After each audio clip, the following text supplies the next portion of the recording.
Last எபிசோட்ல hero தம்பி இல்ல இவன் சீட் பண்ணிருப்பான்னு கத்த, இப்போ அகாடமி எல்டர் என்ன இவன் அண்ணன் தானே ஜெயிச்சிருக்கான், இப்படி ரியாக்ட் பண்றான்னு நினைக்கிறாரு. அப்புறம் சொல்றாரு, அங்க பாரு, ஃபர்ஸ்ட் அட்டாக் பாதி தூரம் ட்ரைனிங் டம்மிய வெட்ட, நெக்ஸ்ட் அட்டாக் அதை சீக்கிரம் ஃபாலோ பண்ணி மொத்த தலையவையும் வெட்டிடுச்சு. சோ இங்க எந்த சீட்டிங்கும் நடக்கல. அப்போ ஃபேங்ஸம் முட்டி போட்டு, இதை ஏத்துக்க முடியாது, இவனை ஏன் என்னால தோற்கடிக்க முடியலன்னு நினைக்கிறான். அப்போ ஹீரோ, என்ன ஒரு கேவலமான எக்ஸ்பிரஷன் கொடுக்கற நீன்னு சொல்லிட்டு கிளம்ப. அகாடமி எல்டர் அவனுக்கு இந்த டெஸ்டோட பிரைஸும் வாரம் வாரம் அகாடமில தர்ற 6 ஸ்டோன்ஸும் சேர்த்தி தராரு. இதெல்லாம் பார்த்துட்டு இவனுக்கு மட்டும் எப்படிதான் இப்படியெல்லாம் லக்கு இருக்கும்னு நினைக்கிறாங்க. அப்புறம் கிளாஸ்ல எல்டர், இப்போ நான் உங்களுக்கு எப்படி கல்டிவேஷன்ல அடுத்த ஸ்டேஜ் போறதுன்னு சொல்றான். ரேங்க் 1 கிரீன் கலர்லயும், ரேங்க் 2 ரெட் கலர்லயும், ரேங்க் 3 சில்வர் கலர்லயும் அவங்க பிரைமீவல் லெசன்ஸ் இருக்கும். ஒவ்வொரு ரேங்க்கும் நீங்க மேல போகும்போது உங்க எசன்ஸ் போன ரேங்க்ல இருந்ததை விட 10 மடங்கு அதிகமா இருக்கும். கூ தான் கல்டிவேஷனுக்கு முக்கியமான டூல். அப்புறம் 3 மந்த்ஸ் கழிச்சு இன்னொரு டெஸ்ட் இருக்கு. யாரு ஃபர்ஸ்டா ரேங்க் 1 மிடில் ஸ்டேஜ் அடையறாங்களோ அவங்களுக்கு 30 ஸ்டோன்ஸ் தருவேன். அது மட்டும் இல்லாம ரேங்க பொறுத்து அவங்கள நான் கிளாஸ் லீடும் 2 வைஸ் லீடரையும் செலக்ட் பண்ணுவேன்னு சொல்றாரு. எல்லா ஸ்டூடெண்ட்ஸும் ஃபயரை பாக்குறாங்க. அடுத்த தடவை ஃபேங் யுவான விடமாட்டோம்னு சொல்றாங்க. நெக்ஸ்ட் ஃபேங் யுவான் கேட் கிட்ட நின்னுட்டு நினைக்கிறான், லீடர் வைஸ் லீடர்லாம் சும்மா வெறும் பொசிஷன் தான். ஒரு ஆர்கனைசேஷன் அவங்க உன்னை கண்ட்ரோலா வச்சுக்க உனக்கு ஒரு பொசிஷனை தந்து மேனிபுலேட் பண்ணுவாங்கன்னு நினைச்சிட்டு வெளியே வர்ற ஸ்டூடெண்ட்ஸ் எல்லாத்தையும் அடிச்சு எல்லாரும் ஒரு ஸ்டோன் தாங்கன்னு சொல்றான். இத பார்த்து எல்லா ஸ்டூடெண்ட்ஸும் கோவத்துல அவனை ஒன்னா அடிக்க போக அப்பையும் அவன் எல்லாத்தையும் அடிச்சு போடுறான். அவனை சுத்தி அத்தனை ஸ்டூடெண்ட்ஸ் அவன் மேல கீழன்னு சுழட்டி அடிக்கிறான். இவங்க எல்லாருக்கும் 15 வயசு தான். ஆனா ஹீரோக்கு 500 வருஷம் எக்ஸ்பீரியன்ஸ் இருக்கு. நெக்ஸ்ட் மோபை வர அவனையும் போட்டு அடிக்கிறான். இதெல்லாம் மேல இருந்து எல்டர் பாக்குறாரு. அப்போ காடு, ஊரு தான் நீங்க ஆர்டர் பண்ணா நாங்க போய் ஸ்டாப் பண்றோம்னு சொல்ல, எல்டர், ஓ வேண்டாம், இப்பதான் ஷோ ஸ்டார்ட் ஆகியிருக்கு, இது ஸ்டூடெண்ட்ஸ் க்ரோ ஆக ஹெல்ப் பண்ணும். ஃபேங் யுவான் நல்ல பேட்டில் ஸ்ட்ரென்த்தோட பிறந்திருக்கான், பாவம் வெறும் சி கிரேட் தான் சொல்ல, அப்போ ஒரு காடு, ஆனா அவர் ரொம்ப ஓவரா போறேன், எங்களை மதிக்கவே இல்லன்னு சொல்ல, எல்டர் கோவத்துல, உங்க மதிக்கலையா, நீங்க யாரு, உன் பேருக்கு பின்னாடி கூயூன்னு இருக்கா, நீங்க எல்லாரும் இந்த கிளானோட சர்வெண்ட்ஸ், அவ்வளவுதான், வேற எதுவும் இல்லன்னு சொல்ல காட்ஸும் மன்னிப்பு கேக்குறாங்க. அப்போ ஹீரோ தம்பியும் அவன் குரூப்பும் வருது. அண்ணா என்ன பண்ற நீன்னு கேட்க, ஒன்னும் இல்ல, நீ வெறும் ஒரு ஸ்டோன் தா, உன்னை விடுறேன்னு சொல்றான். தம்பி, ஓ நானும் தரணுமான்னு கேட்க, அஃப்கோர்ஸ் என் தம்பி நீ தர வேண்டாம், ஆனா நீ இந்த மாதிரி படுத்து கிடப்பாய்ன்னு சொல்றான். அப்புறம் தம்பி கிட்ட நல்ல முடிவேடுன்னு சொல்ல மத்த ஸ்டூடெண்ட்ஸ், ஓ தம்பிய கூட விட்டு வைக்கலன்னு. தம்பியும் அவன் குரூப்பும் ஸ்டோன்ஸ கொடுத்துட்டு உன்னை எல்டர்ட்ட சொல்றோன்னு போக ஹீரோ அவங்கள புடிச்சு, போறதுக்கு முன்னாடி இதோ அங்க படுத்திருக்கானுங்களா அவனுங்க கிட்டையும் ஒரு ஸ்டோன்ஸ் எடுத்துட்டு வாங்கன்னு சொல்றான். நெக்ஸ்ட் அவன் எப்பயும் போற ஹோட்டலுக்கு போய் 20 ஜார் கிரீன் பேம்பு வைன் வாங்க. அப்போ யோசிக்கிறான், கிளாஸ்ல மொத்தமா 67 ஸ்டூடெண்ட்ஸ், அதை சேர்த்தி அப்புறம் என்கிட்ட ஏற்கனவே இருக்கிற ஸ்டோன்ஸ சேர்த்துனா 79 ஸ்டோன்ஸ் வருது. ஆனா அதுல பாதியே இப்பவே காலி பண்ணிட்டேன்.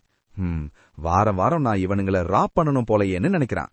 நெக்ஸ்ட் ஃபேங் ஜெங் அங்கிள் கிட்ட இத சொல்ல, அங்கிள், ஓ சே இவ்வளவு ஹார்ட்லெஸ்ஸா இருக்கான் இவன், சரி விடு, ஒரு ஸ்டோன் தானே நான் தரேன்னு சொல்றாரு. அப்புறம் ஆண்டி அங்கிள்கிட்ட, இது நல்லது தானே, அவனை கண்டிப்பா ஸ்கூல்ல இருந்து டிஸ்மிஸ் பண்ணுவாங்கன்னு சொல்றா.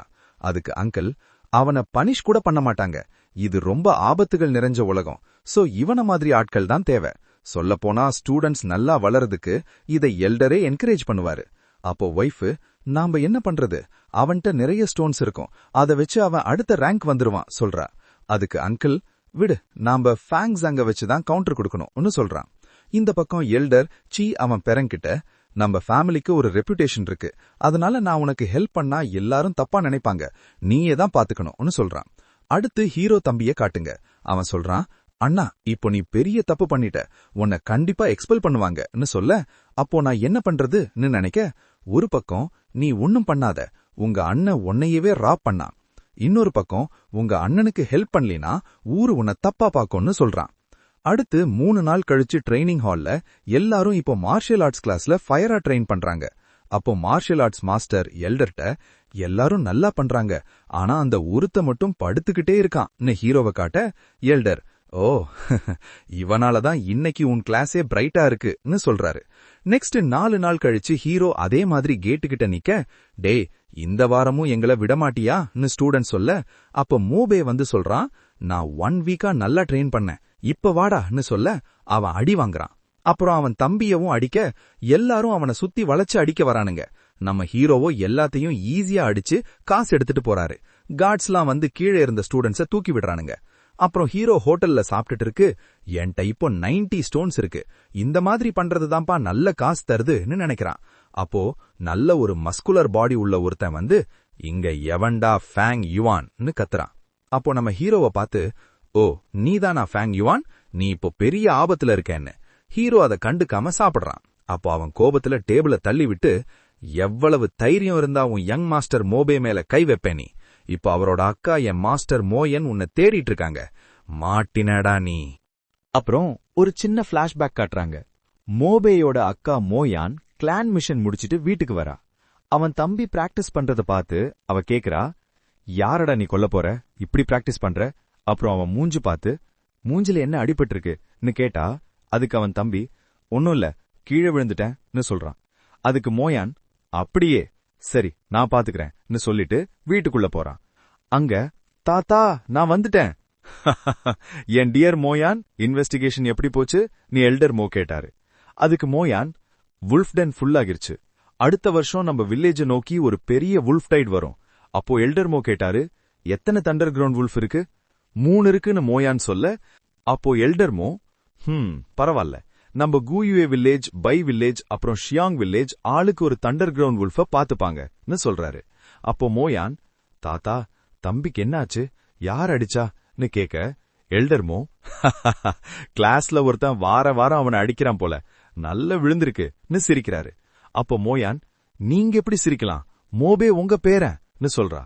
அப்போ எல்டர்மோ, மோயான் இதுல நீ தடையிடாத, எனக்கு தெரியும் உனக்கு உன் தம்பிய ரொம்ப பிடிக்கும், ஆனா இது அவனுக்கு ஒரு எக்ஸ்பீரியன்ஸ், அங்க பாரு தோத்தாலும் அடுத்து ஜெயிக்கிறதுக்கு எப்படி பிராக்டிஸ் பண்றான்.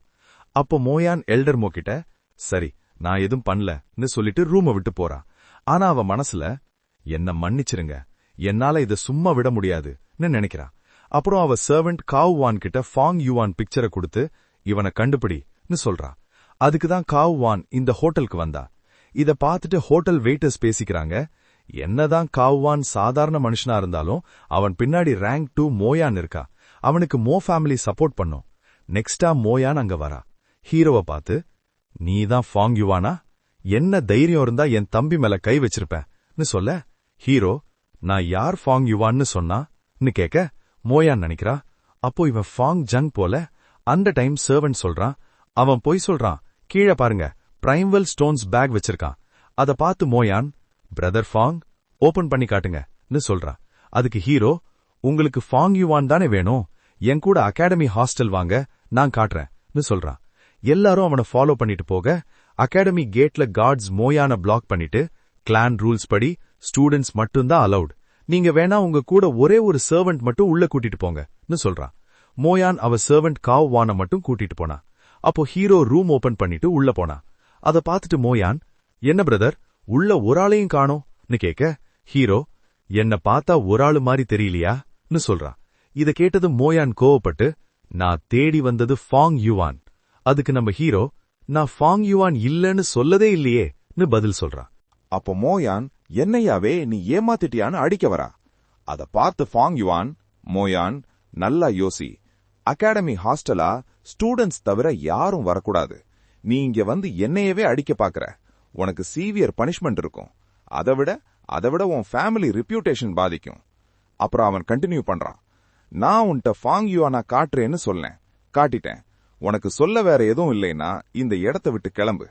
இத கேட்டு மோயான் சொல்றா, ஃபாங் யுவான், நீ கிளான் ரூல்ஸ நல்லா படிச்சிருக்க, ஆனா உன்னால கால முழுக்க ரூம்குள்ள இருக்க முடியாது. அதுக்கு ஃபாங் யுவான், நீ என்ன வேணாலும் பண்ணு, எனக்கு தூக்கம் வருது, நீ எங்க படுப்பேன்னு கேக்குறானே.